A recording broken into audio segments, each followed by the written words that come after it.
Shillong per khát má về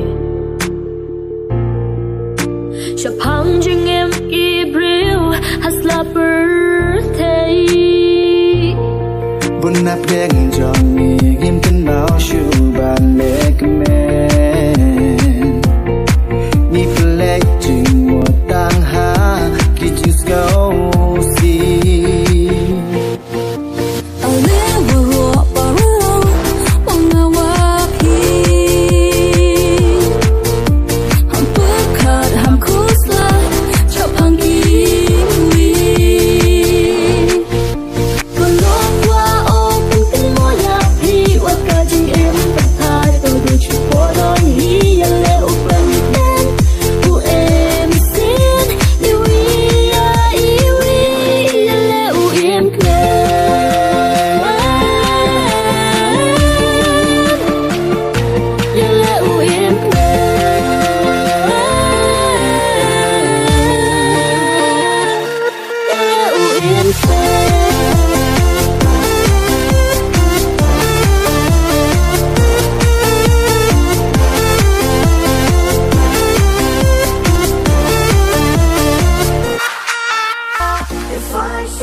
If I showed you my feelings, would you take all of me now? Take it, take it, take it, you the one. Take it, take it, take it, you the one. Take it, take it, take it, never gone.